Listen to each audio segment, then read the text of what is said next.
Hello दोस्तों, स्वागत है आपका नए सेशन में।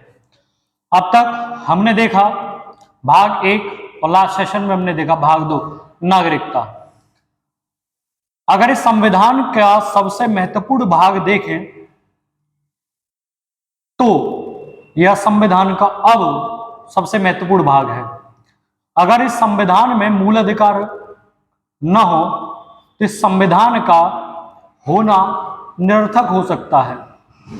ऐसा मानना बाबा साहब अंबेडकर का भी था और सभी संविधानविदों का भी यही मानना है कि मूल अधिकार बहुत महत्वपूर्ण है। अगर मूल अधिकार संविधान में नहीं होंगे तो शायद संविधान की जो विश्वसनीयता है और संविधान के होने का जो लाभ है वह शायद नहीं होगा।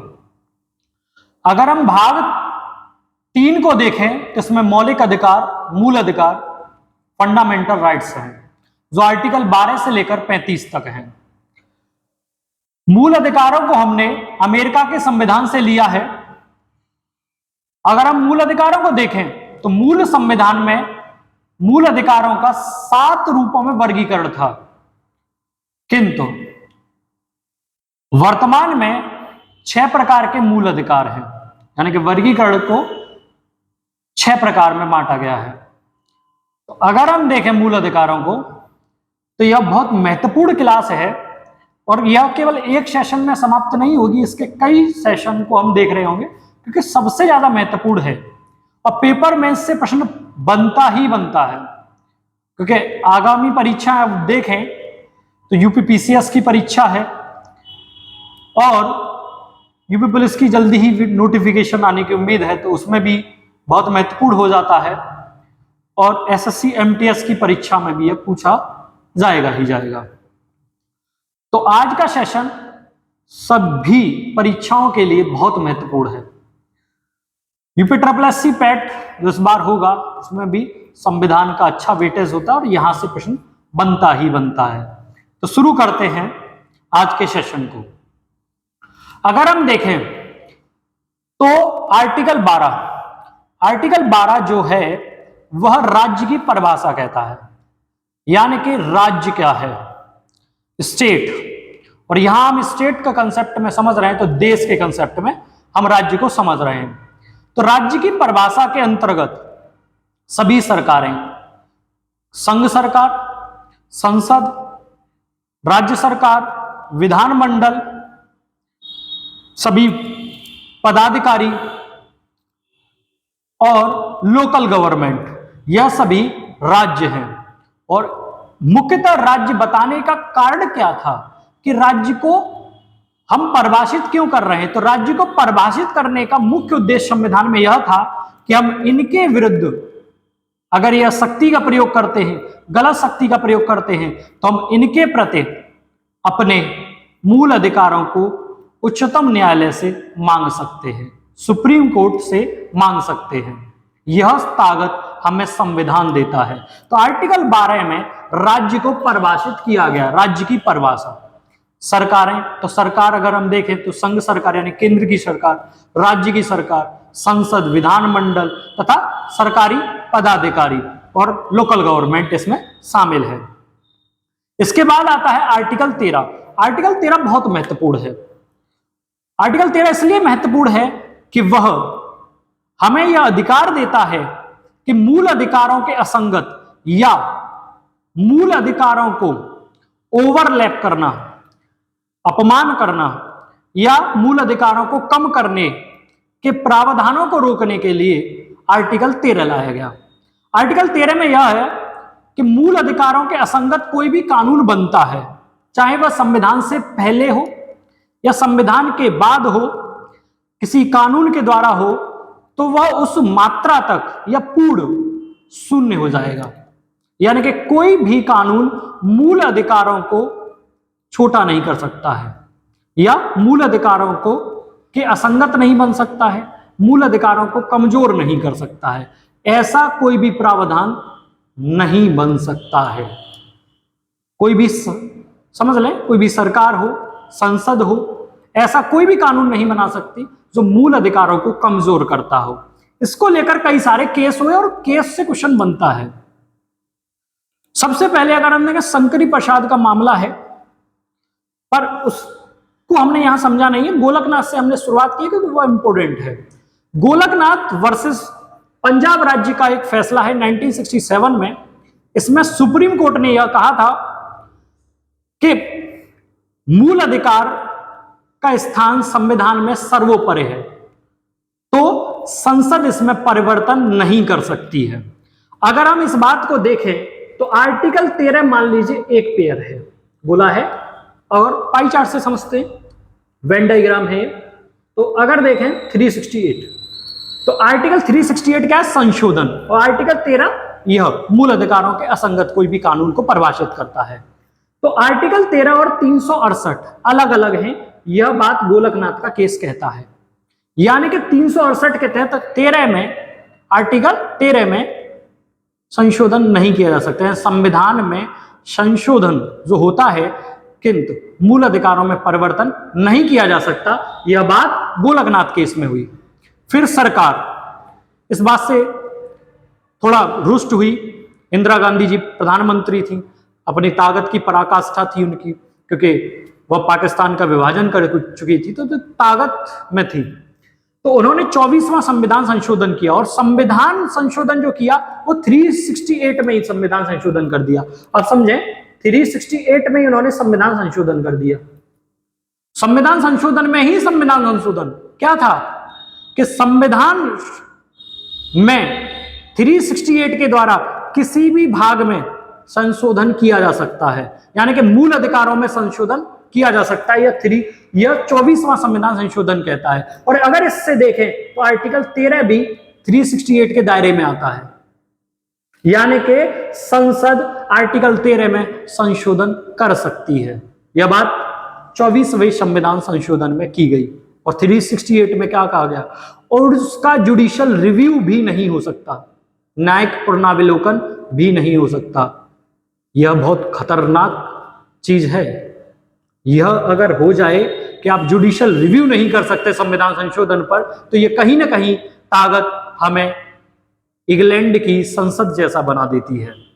और इंग्लैंड की संसद के विषय में क्या कहा जाता है कि इंग्लैंड की संसद कुछ भी कर सकती है, बस एक अपवाद यह है कि वो पुरुष को महिला और महिला को पुरुष नहीं बना सकती। तो आप समझिए कि 24वां संविधान संशोधन संविधान के लिए बड़ा खतरा साबित हुआ। फिर हुआ केशवानंद भारती केस। केशवानंद भारती केस संविधान के सबसे महत्वपूर्ण केसों में से एक है। इस केस का फैसला 1973 में आया। और इस केस का ये जो एक्चुअली में केस था केशवानंद भारती, ये जमीन का मामला था। जमीन का मामला था, वो उठकर यहां तक आ गया, क्योंकि उस समय तक संपत्ति का अधिकार, आर्टिकल 31 में जो संपत्ति का अधिकार था वो मूल अधिकार था। तो इस वजह से यह केस दिल्ली पहुंचा, सुप्रीम कोर्ट। और सुप्रीम कोर्ट में उसने कई सारे जजमेंट इस केशवानंद भारती केस में, जो शायद इसकी आवश्यकता थी या नहीं थी, किंतु दिए गए। उसमें अगर देखें तो केशवानंद भारती केस केरल राज्य 1973 में यह जस्टिस हुआ, यह फैसला आया, जजमेंट यह था कि संसद किसी भी भाग में संविधान संशोधन करती है और कर सकती है, यानी कि मूल अधिकारों में भी संशोधन कर सकती है। इस हिसाब से देखें तो 24वां संविधान संशोधन जायज ठहरता है, क्योंकि यह बात उसमें भी की जा रही थी।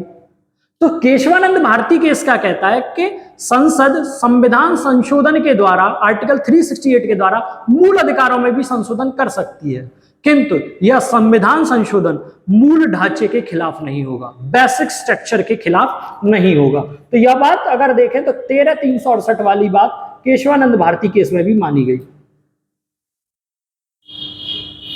किंतु मिनर्वा मिल्स और भारत संघ मामले में जो बात 368 में संशोधन किया गया था 24वां, उसको निरर्थक करती है। मिनर्वा मिल्स में कहा गया था कि 13/368 के तहत अगर देखें तो संविधान संशोधन तो कर सकती है, समझिए, गवर्नमेंट संविधान संशोधन कर सकती है, मूल अधिकार में संसद कर सकती है ऐसा, किंतु उसका जुडिशियल रिव्यू होगा।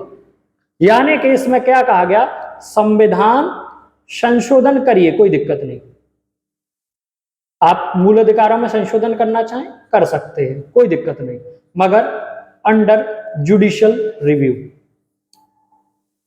जुडिशियल रिव्यू उसका होगा। आप जुडिशियल रिव्यू से नहीं बच सकते। यानी कि मिनर्वा मिल्स जो केस है भारत संघ, यह जुडिशियल रिव्यू की बात करता है। संविधान संशोधन करिए किंतु जुडिशियल रिव्यू होगा, न्यायिक पुनरावलोकन उसका होगा। अगर वह मूल ढांचे के खिलाफ होगा तो उस कानून को, उस विधि को, उस मात्रा तक शून्य कर दिया जाएगा जहां तक वह मूल अधिकारों के असंगत होगी। तो 13 की स्थिति वर्तमान में यह है, या मूल अधिकारों की स्थिति वर्तमान में यह है कि संविधान संशोधन मूल अधिकारों में हो सकता है किंतु बेसिक स्ट्रक्चर मूल अवधारणा के खिलाफ नहीं हो सकता, जो संविधान मूल अवधारणा मौलिक अधिकारों के लिए देता है। हुआ स्पष्ट, समझ में आया? तो मूल अवधारणा के खिलाफ नहीं होगा, बेसिक स्ट्रक्चर के खिलाफ संविधान संशोधन नहीं किया जा सकता। अब हम देखें तो अभी हम इस बात को समझ रहे थे कि मूल अधिकारों का वर्गीकरण, क्लासिफिकेशन ऑफ फंडामेंटल राइट्स। तो अगर देखें तो मूल संविधान में मूल अधिकारों के 7 वर्गीकरण थे, यानी कि 7 टाइप। किंतु वर्तमान में देखें तो संपत्ति के अधिकार को आर्टिकल 31 को हटा दिया गया है और संपत्ति का अधिकार वर्तमान में, उसको हम पढ़ रहे होंगे डिटेल में आगे, संपत्ति का अधिकार वर्तमान में आर्टिकल 300A में पहुंचा दिया गया है।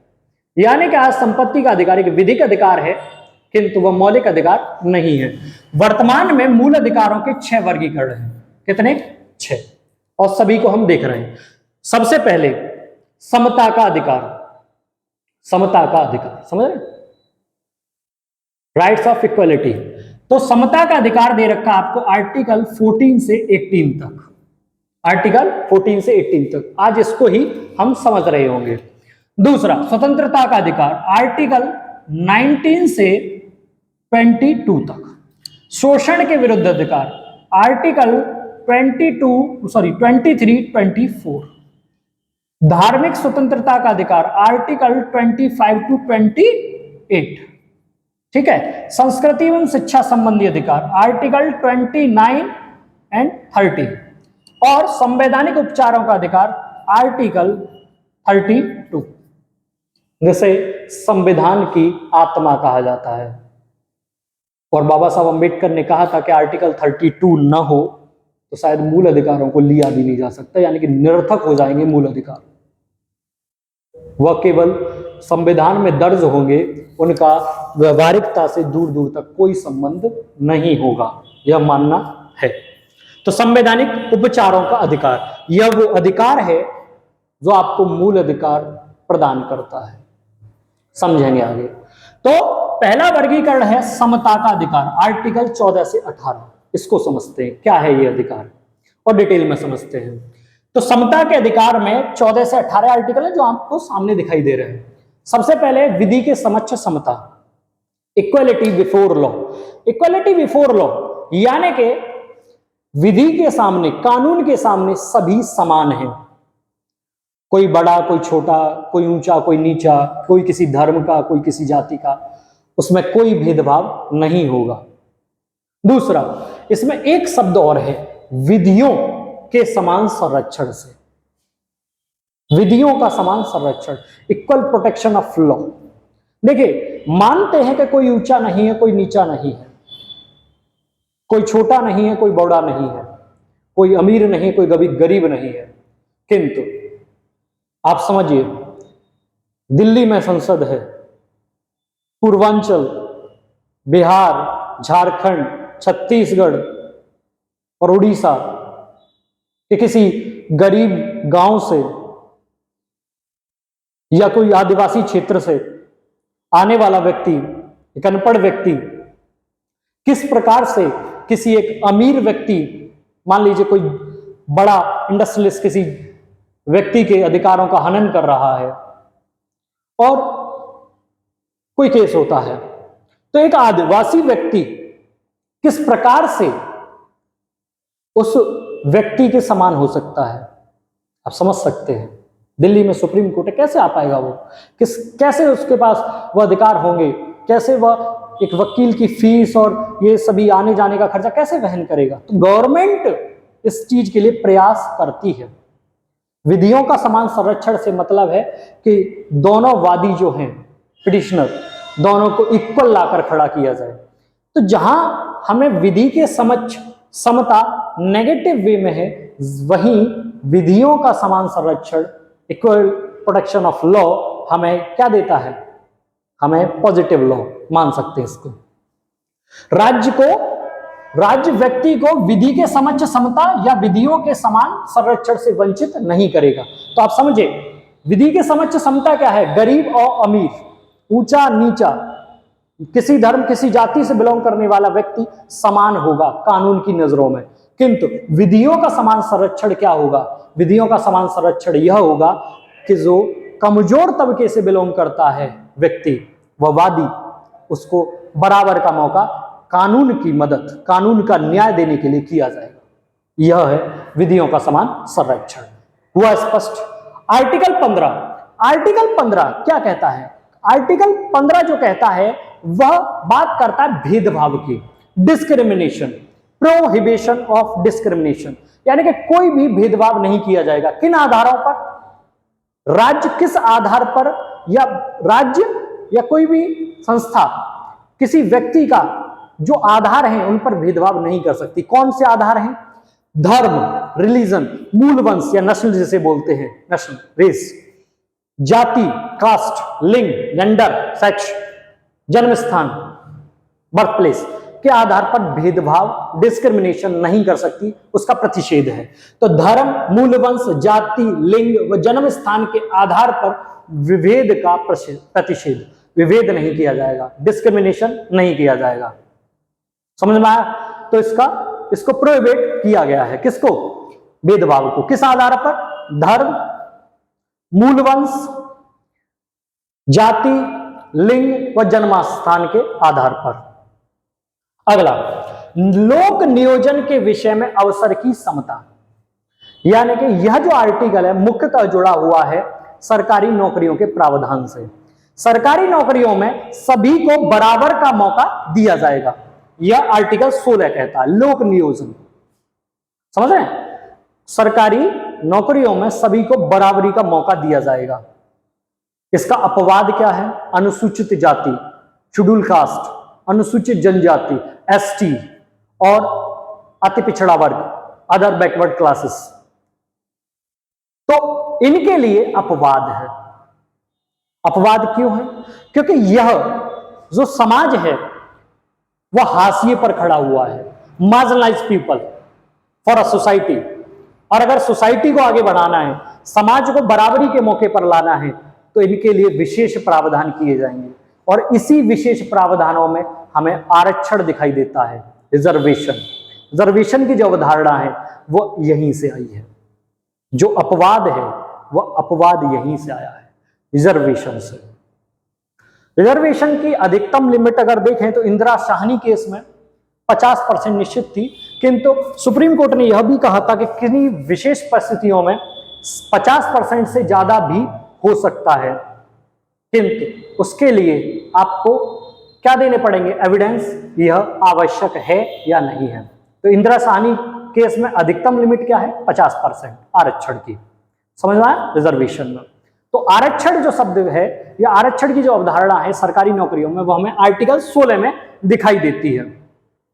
और वह प्रावधान करती है उपेक्षित व हाशिए पर खड़े समाज के लिए कि वह समाज में बराबरी का जीवन यापन कर सके और उन्हें आर्थिक मजबूती प्रदान कर सके।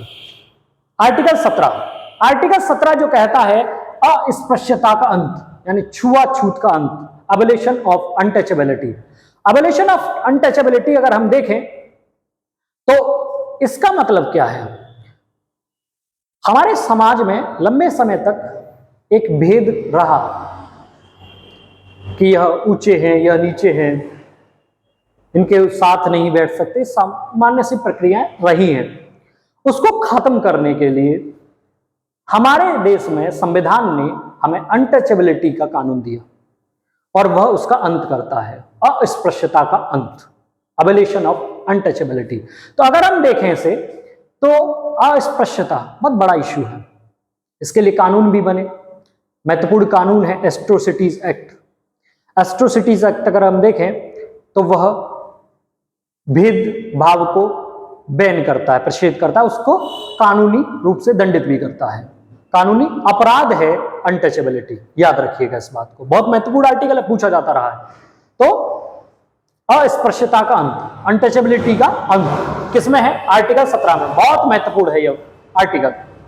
आर्टिकल 18 उपाधियों का अंत, ठीक है, अबोलिशन ऑफ टाइटल्स।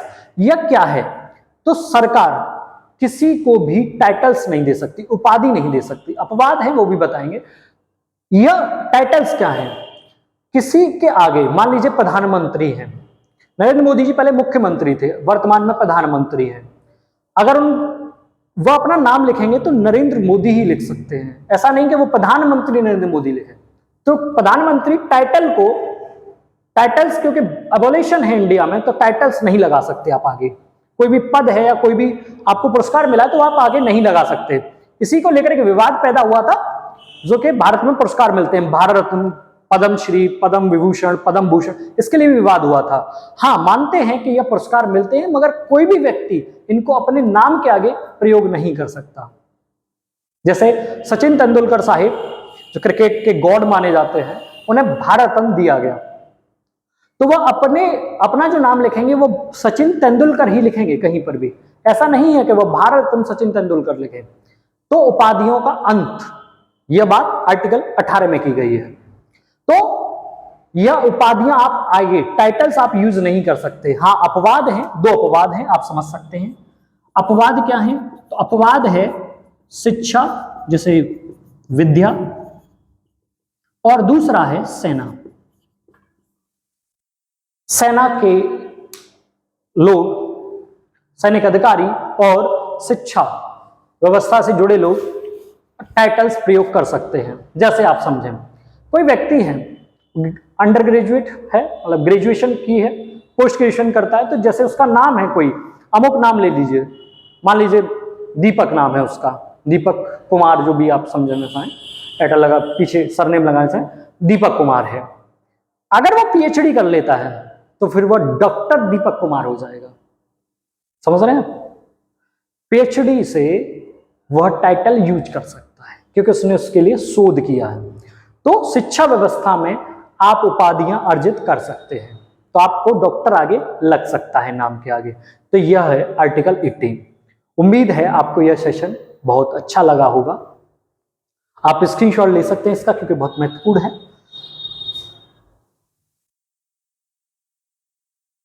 अगर आपको हमारा कंटेंट अच्छा लग रहा है तो प्लीज लाइक करिए, सब्सक्राइब करिए, शेयर करिए। मिलते हैं नेक्स्ट सेशन में। नमस्कार।